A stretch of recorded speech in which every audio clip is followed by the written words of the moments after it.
Next हम पढ़ेंगे alternate form of gamma integral. तो उसका फॉर्मूला होता है gamma n is equal to 2 times integration from zero to infinity e to the power minus x square x to the power 2n-1 d x for n greater than zero. अब देखो original हमने जो formula पढ़ा था gamma integral का वो था gamma n is equal to integration from zero to infinity e to the power minus t t power n-1 d t for n greater than zero. अब देखो ओरिजिनल जो फॉर्मूला था मतलब ओरिजिनल जो gamma function का integral था उसमें e के पावर में माइनस टी है, लेकिन ऑल्टरनेट फॉर्म में आप देख सकते हो e के पावर में माइनस एक्स स्क्वायर है।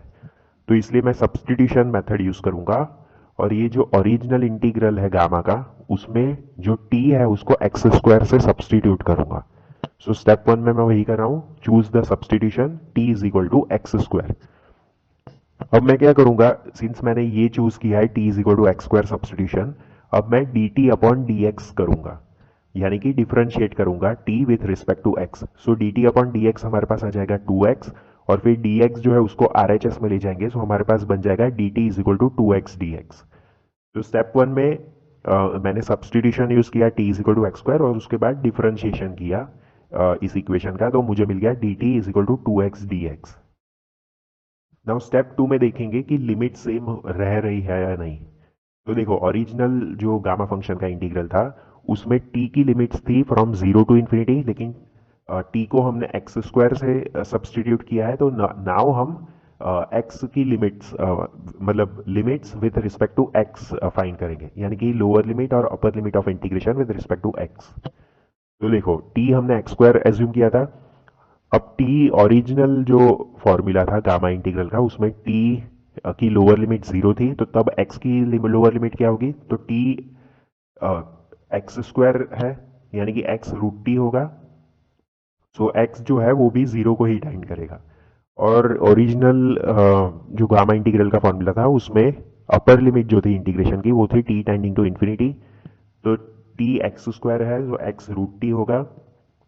सो रूट टी भी अगेन इन्फिनिटी को ही टेंड करेगा, सो एक्स अगेन इन्फिनिटी को ही टेंड करेगा। सो जो uh, हम जब सब्सटीट्यूशन अप्लाई करेंगे तो x की भी लोअर लिमिट और अपर लिमिट सेम ही रहेगी, यानी कि zero to infinity. So the limits remain zero to infinity. Now next हम सब्सटीट्यूट करेंगे इन ओरिजिनल इंटीग्रल। तो ओरिजिनल हमारा जो गामा फंक्शन का इंटीग्रल था वो था e to power minus t t to power n-1 d t. अब यहाँ पर e to the power minus t जो है तो t की जगह पर हम एक्स स्क्वायर पुट कर देंगे तो हमें मिल जाएगा e to power minus x square, और यहाँ पर टी टू पावर n-1 में टी की जगह पर हम एक्स स्क्वायर पुट करेंगे, सो हमें मिल जाएगा x square to the power n-1। और dt हमने फाइंड आउट किया था स्टेप वन में कि dt हमारा है 2x dx, तो dt की जगह पर 2x dx लिख दिया। और इंटीग्रेशन की लोअर लिमिट और अपर लिमिट हमने फाइंड आउट की थी कि x भी जो है वो जीरो से इन्फिनिटी को ही टेंड कर रहा है। सो इंटीग्रेशन की लोअर लिमिट जीरो होगी एंड अपर लिमिट इनफाइनाइट होगी, so same as in original gamma function integral. Now हम सिंप्लीफाई करेंगे, तो देखो ये जो 2x जो है उसमें 2 कांस्टेंट है उसको इंटीग्रेशन के बाहर लिख सकते हैं, और x to the power x square to the power n-1 है तो इसको हम लिख सकते हैं x to the power 2n-2, और x to the power 2n-2 है और यहाँ पर ऑलरेडी एक x है तो वो हो जाएगा 2n-2 प्लस 1, तो x to the power 2n-1 रहेगा। तो वही चीज की है, तो सिंप्लीफाई करने के टाइम पे x square to the power n-1 को हमने लिख दिया x to the power 2n-2, लेकिन ऑलरेडी यहाँ पर एक x था तो उसका प्लस वन भी होगा यहाँ पर, तो इन टोटल होगा 2n-1। तो हमारा सिंप्लीफाइड जो फॉर्मूला होगा, simplified expression two to the power two multiplied by integration from zero to infinity e to power minus x square x to the power 2n-1 dx। तो हमने prove कर दिया। तो ओरिजिनल हमने गामा फंक्शन का integral किया था उसमें सब्सटीट्यूशन जो हमने किया था उसके सारे वैल्यूज पुट किए, फिर अपडेटेड लोअर लिमिट और अपर लिमिट भी हमने पुट किया, उसके बाद सिंप्लीफाई किया हमने एक्सप्रेशन, तो हमें ये alternate form of gamma integral मिल गया। So that is 2 times integration from 0 to infinity e to power minus x square x to the power 2n-1 dx। तो फाइनल रिजल्ट ये हमने लिख दिया कि this is the alternate form of gamma integral for n greater than 0। तो exam में अगर आपको प्रूव करना आता है कि prove alternate form of gamma integral this one.